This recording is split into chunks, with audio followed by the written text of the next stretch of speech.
Welcome to One Word a Day. I'm Sophie, your pilot into the universe of Chinese. Today is the last episode of July's sharing of culturally significant expressions that help us in a certain way, addressing our all kinds of behavioral or cognitive conceptions that help us adjust to the world. So this last one, 自知之明, okay?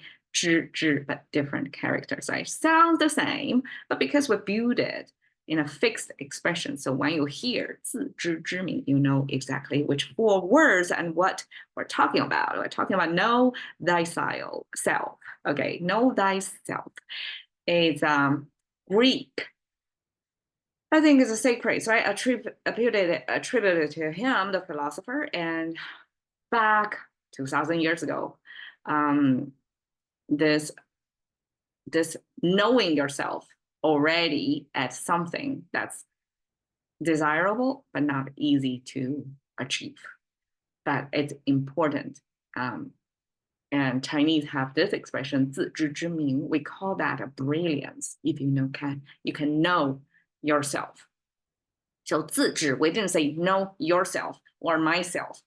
We only have a self over there. You can plug in whoever you want to know. But oftentimes when we say 自知之明, it means know yourself. 自, in the language expression, when we say 自, it refers to the self of whoever is using this language, whoever is reading this expression right now. So when I'm saying 自知之明, it's self-referral.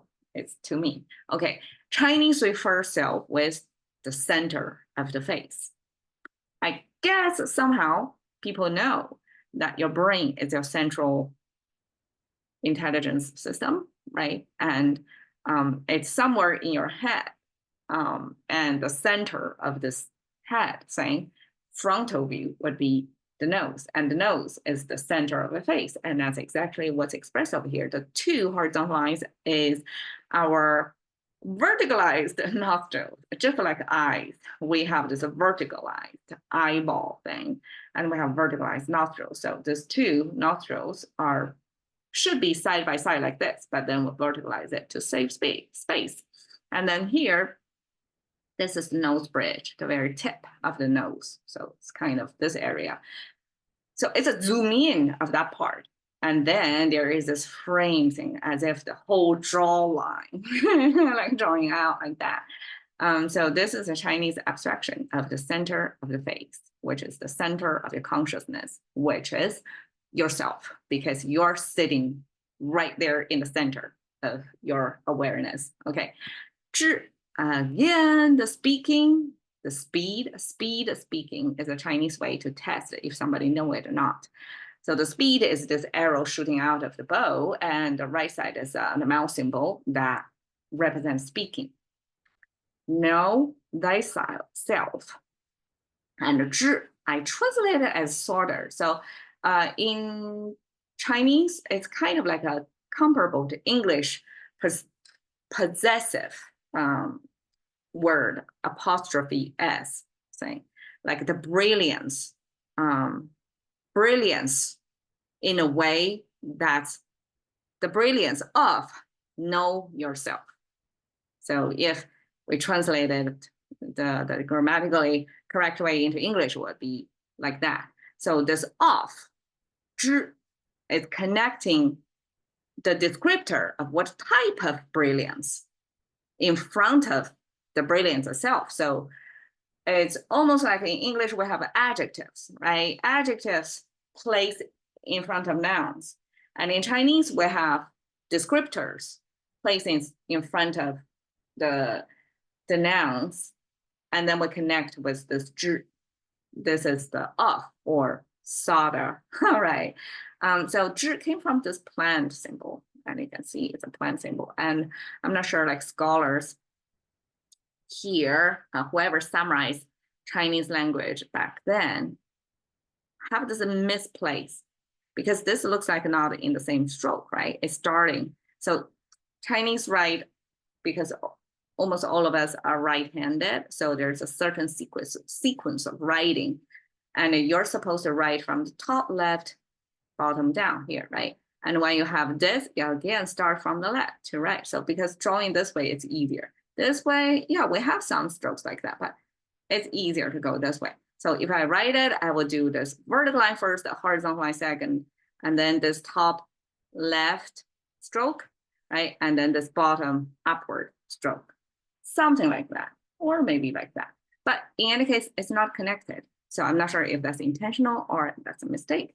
But this is a plant symbol still growing in the ground. And the above ground portion is the only visible part to us. And suppose it's the root is under there. But in this frame, we didn't express that. So we only see the visible part of the plant. And we use that to refer to things over here. And eventually this becomes a connector. Like we try to describe something that thing is the noun after this, right? And here is kind of give you a little pause to grammatically connect the two, the descriptor with the subject. Okay, the subject here is a brilliance and it's a moon symbol. This is the crescent moon. The horizontal line, no, the vertical line in there means that it's a sort of light source. You can see light emitting from that. I'm not sure ancient times have realized that the moon is a reflective light of the sun. It's not like the sun. But in both the sun and the moon symbols in Chinese language, we have this extra line inside that sphere. So the sun is a full sphere. Sometimes we kind of make it an oval shape, but the moon is always the crescent shape. I guess crescent shape is the moon's normal state because the full moon only comes in a few days throughout the month, but the crescent is the majority of the shape of the moon. Okay, the left side is the grid in the window pane. So ancient times, the windows are like, we don't have glass, and windows were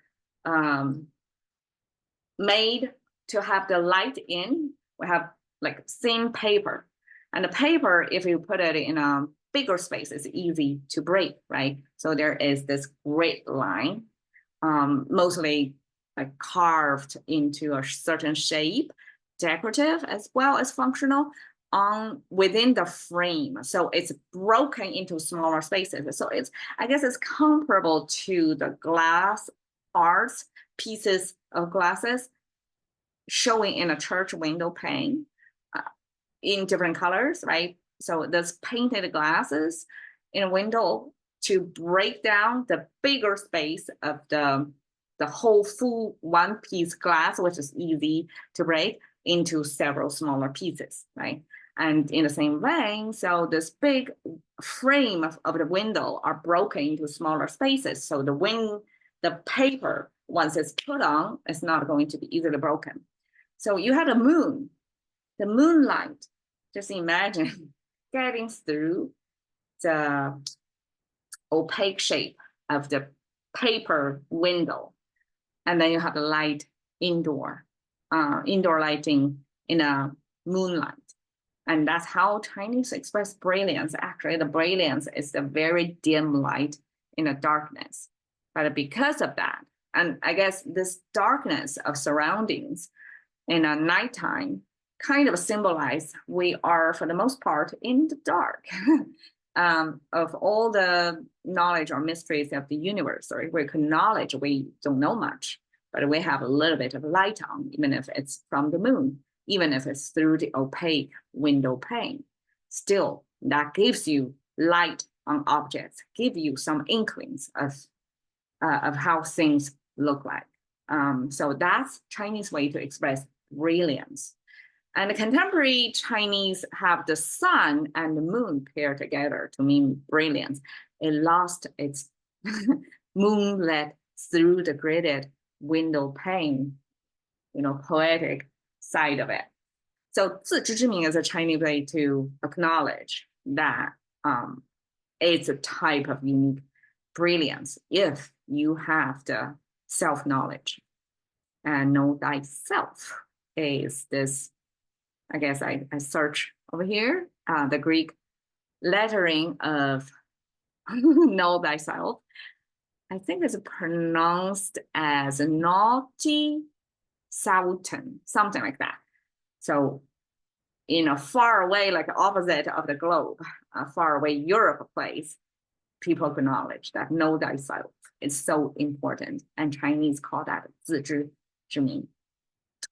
All right, that's the end of July journey. I hope you enjoy it. Let me know if you would like to discover some particular type of Chinese language-wise, expression-wise, idiom-wise. Let me know. But I already have my plans for the next month.